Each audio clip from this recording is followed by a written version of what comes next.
Bonjour et bienvenue sur ma chaîne YouTube Maîtresse lit un livre. Aujourd'hui, je vous lis le chapitre 3 et le chapitre 4 du livre Le Tour du monde en 80 jours de Jules Verne. Chapitre 3, où s'engage une conversation qui pourra coûter cher à Phileas Fogg. Phileas Fogg avait quitté sa maison de Saville Row à 11h30 et après avoir placé 575 fois son pied droit devant son pied gauche et 575 fois son pied gauche devant son pied droit, il arriva au Reform Club, vaste édifice élevé dans Pall Mall, qui n'a pas coûté moins de 3 millions à bâtir. Phileas Fogg se rendit aussitôt à la salle à manger, dont les 9 fenêtres s'ouvraient sur un beau jardin aux arbres déjà dorés par l'automne. Là, il prit place à la table habituelle où son couvert l'attendait. Son déjeuner se composait d'un hors-d'œuvre, d'un poisson bouilli relevé d'une riding sauce de premier choix, d'un roast-beef écarlate agrémenté de condiments mushroom, d'un gâteau farci de tiges de rhubarbe et de groseilles vertes, d'un morceau de chester, le tout arrosé de quelques tasses de cet excellent thé spécialement recueilli pour l'office du Reform Club. À 12h47, ce gentleman se leva et se dirigea vers le grand salon, somptueuse pièce ornée de peintures richement encadrées. Là, un domestique lui remit le Times, non coupé, dont Phileas Fogg opéra le laborieux dépliage avec une sûreté de main qui dénotait une grande habitude de cette difficile opération. La lecture de ce journal occupa Phileas Fogg jusqu'à 3h45, et celle du Standard, qui lui succéda, dura jusqu'au dîner. Ce repas s'accomplit dans les mêmes conditions que le déjeuner, avec adjonction de Royal British Sauce. À 6h moins 20, le gentleman réparut dans le grand salon et s'absorba dans la lecture du Morning Chronicle. Une demi-heure plus tard, divers membres du Reform Club faisaient leur entrée et s'approchaient de la cheminée, où brûlait un feu de houille. C'étaient les partenaires habituels de M. Phileas Fogg, comme lui, enragé joueur de whist. L'ingénieur Andrew Stuart, les banquiers John Sullivan et Samuel Fallentin, le brasseur Thomas Flanagan, Gauthier Ralph, un des administrateurs de la Banque d'Angleterre, personnage riche et considéré, même dans ce club qui compte parmi ses membres les sommités de l'industrie et de la finance. « Eh bien, Ralph, demanda Thomas Flanagan, où en est cette affaire de vol ?»« Eh bien, répondit Andrew Stuart, la banque en sera pour son argent. »« J'espère, au contraire, dit Gauthier Ralph, que nous mettrons la main sur l'auteur du vol. Des inspecteurs de police, gens fort habiles, ont été envoyés en Amérique et en Europe, dans tous les principaux ports d'embarquement et de débarquement, et il sera difficile à ce monsieur de leur échapper. »« Mais on a donc le signalement du voleur ?» demanda Andrew Stuart. « D'abord, ce n'est pas un voleur, répondit sérieusement Gauthier Ralph. « Comment, ce n'est pas un voleur, cet individu qui a soustrait 55 000 livres en banknotes ?»« Non, répondit Gauthier Ralph. »« C'est donc un industriel ?» dit John Sullivan. « Le Morning Chronicle assure que c'est un gentleman. » Celui qui fit cette réponse n'était autre que Phileas Fogg, dont la tête émergeait alors du flot de papier amassé autour de lui. En même temps, Phileas Fogg salua ses collègues qui lui rendirent son salut. Le fait dont il était question, que les divers journaux du Royaume-Uni discutaient avec ardeur, s'était accompli 3 jours auparavant, le 29 septembre. Une liasse de banknotes formant l'énorme somme de 55 000 livres avait été prise sur la tablette du caissier principal de la Banque d'Angleterre. À qui s'étonnait qu'un tel vol eût pu s'accomplir aussi facilement, le sous-gouverneur Gauthier Ralph se bornait à répondre qu'à ce moment même, le caissier s'occupait d'enregistrer une recette de 3 shillings 6 pence et qu'on ne saurait avoir l'œil à tout. Mais il convient de faire observer ici, ce qui rend le fait plus explicable, que cet admirable établissement de Bank of England paraît se soucier extrêmement de la dignité du public. Point de garde, point d'invalidité, point de grillage. L'or, l'argent, les billets sont exposés librement et pour ainsi dire à la merci du premier venu. On ne saurait mettre en suspicion l'honorabilité d'un passant quelconque.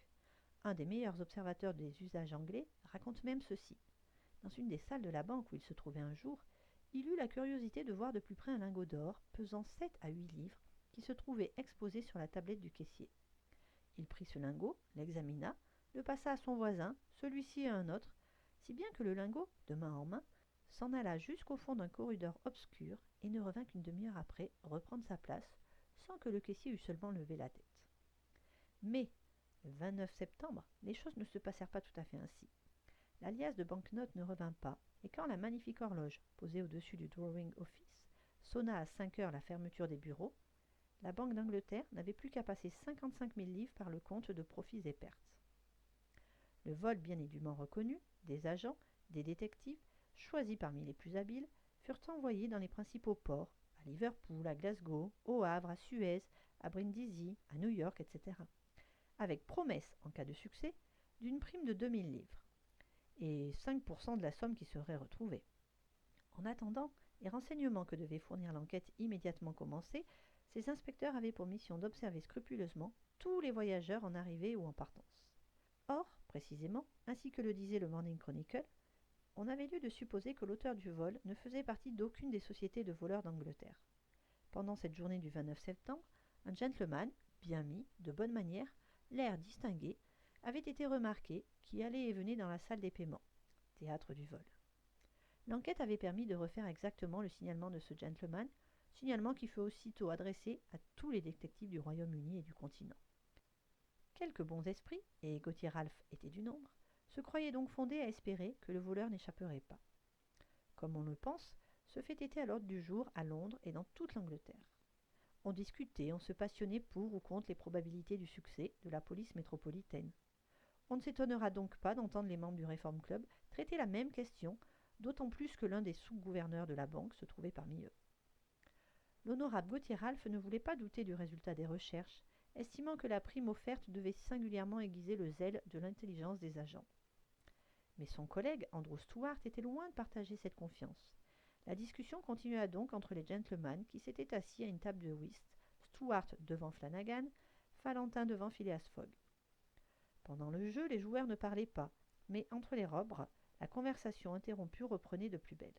« Je soutiens, dit Andrew Stuart, que les chances sont en faveur du voleur, qui ne peut manquer d'être un habile homme. »« Allons donc, répondit Ralph, il n'y a plus un seul pays dans lequel il puisse se réfugier.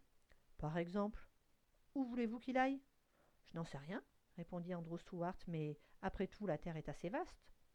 Elle l'était autrefois, dit à mi-voix Phileas Fogg, puis à vous de couper, monsieur, ajouta-t-il en présentant les cartes à Thomas Flanagan.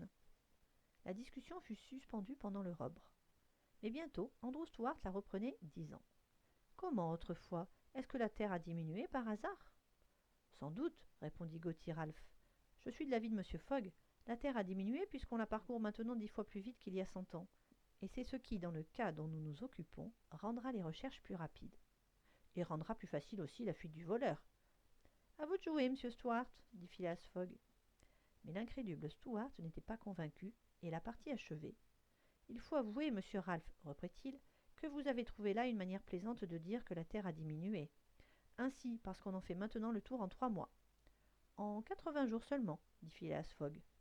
En effet, messieurs, ajouta John Sullivan, 80 jours, depuis que la section entre Rothal et Allahabad a été ouverte sur le Great Indian, et voici le calcul établi par le Morning Chronicle. De Londres à Suez, par le Mont-Cenis et Brindisi, Railways et paquebot, 7 jours. De Suez à Bombay, paquebot, 13 jours. De Bombay à Calcutta, 3 jours. De Calcutta à Hong Kong, 13 jours. De Hong Kong à Yokohama, 6 jours. De Yokohama à San Francisco, 22 jours. De San Francisco à New York, 7 jours. De New York à Londres, 9 jours. Total, 80 jours. Oui, 80 jours, s'écria Andrew Stuart, qui par inattention coupa une carte maîtresse. Mais, non compris le mauvais temps, les vents contraires, les naufrages, les déraillements, etc. Tout compris, répondit Phileas Fogg en continuant de jouer. Car, cette fois, la discussion ne respectait plus le whist. Même si les hindous ou les indiens enlevaient les rails, s'écria Andrew Stuart, s'ils arrêtent les trains, pillent les fourgons, scalpent les voyageurs ? Tout compris, répondit Phileas Fogg qui abattait son jeu et ajouta 2 à tout mettre. Andrew Stuart, à qui c'était le tour de faire, ramassa les cartes en disant « Théoriquement, vous avez raison, monsieur Fogg, mais dans la pratique… » « Dans la pratique aussi, monsieur Stuart. Je voudrais bien vous y voir. Il ne tient qu'à vous. Partons ensemble. »« Le ciel m'en préserve, s'écria Stuart, mais je parierais bien 4000 livres qu'un tel voyage fait dans ces conditions est impossible. »« Très possible, au contraire, répondit monsieur Fogg. Eh bien, faites-le donc. »« Le tour du monde en 80 jours ? » ?»« Oui, je le veux bien. »« Quand ? » ?»« Tout de suite. »« C'est de la folie, s'écria Andrew Stuart qui commençait à se vexer de l'insistance de son partenaire. Tenez, jouons plutôt. Refaites alors, répondit Phileas Fogg, car il y a mal d'hommes. Andrew Stuart reprit les cartes d'une main fébrile, puis tout à coup, les posant sur la table. Eh bien oui, monsieur Fogg, dit-il, Oui, je parie 4000 livres. Mon cher Stuart, dit Falentin, calmez-vous, ce n'est pas sérieux. Quand je dis je parie, répondit Andrew Stuart, c'est toujours sérieux. Soit, dit M. Fogg, puis se tournant vers ses collègues. J'ai 20 000 livres, déposés chez Baring Frères. Je l'y risquerai volontiers. 20 000 livres s'écria John Sullivan. 20 000 livres qu'un retard imprévu peut vous faire perdre. L'imprévu n'existe pas, répondit simplement Phileas Fogg. Mais, monsieur Fogg, ce laps de 80 jours n'est calculé que comme un minimum de temps. Un minimum bien employé suffit à tout. Mais pour ne pas le dépasser, il faut sauter mathématiquement de railway dans les paquebots et des paquebots dans les chemins de fer. Je sauterai mathématiquement. C'est une plaisanterie. Un bon Anglais ne plaisante jamais quand il s'agit d'une chose aussi sérieuse qu'un pari, répondit Phileas Fogg. Je parie 20 000 livres contre qui voudra que je ferai le tour de la Terre en 80 jours ou moins, soit 1920 heures ou 115 200 minutes. Acceptez-vous ? Nous acceptons, répondirent messieurs Stuart, Falentin, Sullivan, Flanagan et Ralph après s'être entendus. Bien, dit M. Fogg. Le train de Douvres part à 8h45. Je le prendrai. Ce soir même demanda Stuart. Ce soir même, répondit Phileas Fogg. Donc, ajouta-t-il en consultant un calendrier de poche, puisque c'est aujourd'hui, mercredi 2 octobre, je devrais être de retour à Londres dans ce salon même du Reform Club le samedi 21 décembre à 8h45 du soir. Faute de quoi, les 20 000 livres déposés actuellement à mon crédit chez Baring Frères vous appartiendront, de fait et de droit, messieurs. Voici un chèque de pareille somme. Un procès-verbal du pari fut fait et signé sur le champ par les 6 co-intéressés. Phileas Fogg était demeuré froid. Il n'avait certainement pas parié pour gagner et n'avait engagé ses 20 000 livres, la moitié de sa fortune, que parce qu'il prévoyait qu'il pourrait avoir à dépenser l'autre pour mener à bien ce difficile, pour ne pas dire inexécutable projet. Quant à ses adversaires, eux, ils paraissaient émus, non pas à cause de la valeur de l'enjeu, mais parce qu'ils se faisaient une sorte de scrupule de lutter dans ces conditions. 7 heures sonnaient alors. On offrit à M. Fogg de suspendre le whist afin qu'il pût faire ses préparatifs de départ. « Je suis toujours prêt, » répondit cet impassible gentleman en donnant les cartes. « Je retourne, carreau, dit-il. À vous de jouer, M. Stuart. » Chapitre 4, dans lequel Phileas Fogg stupéfie Passepartout, son domestique. À 7h25, Phileas Fogg, après avoir gagné une vingtaine de guinées au whist, prit congé de ses honorables collègues et quitta le Reform Club. À 7h50, il ouvrait la porte de sa maison et rentrait chez lui. Passepartout, qui avait consciencieusement étudié son programme, fut assez surpris en voyant M. Fogg coupable d'inexactitude apparaître à cette heure insolite. Suivant la notice, le locataire de Savile Row ne devrait rentrer qu'à minuit précis. Phileas Fogg était tout d'abord monté à sa chambre, puis il appela « Passepartout !» Passepartout ne répondit pas. Cet appel ne pouvait s'adresser à lui, ce n'était pas l'heure. « Passepartout !» reprit M. Fogg sans élever la voix davantage. Passepartout se montra. « C'est la deuxième fois que je vous appelle, » dit M. Fogg. « Mais il n'est pas minuit, » répondit Passepartout, sa montre à la main. « Je le sais, reprit Phileas Fogg, et je ne vous fais pas de reproche.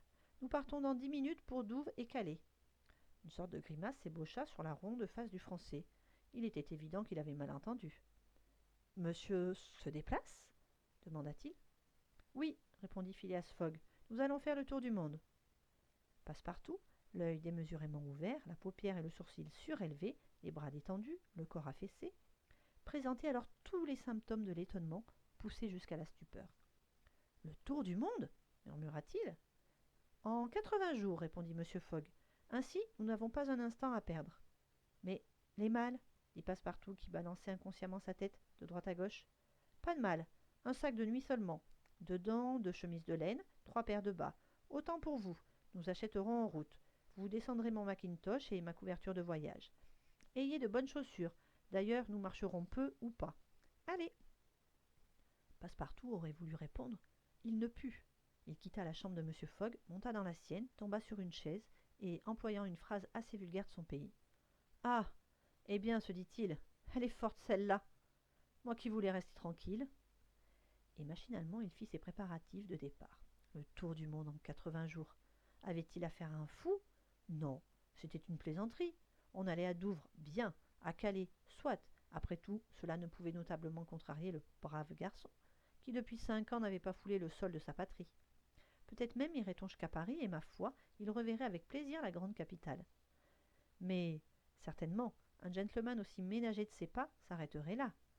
Oui, sans doute, mais il n'en était pas moins vrai qu'il partait, qu'il se déplaçait. Ce gentleman, si casanier jusqu'alors.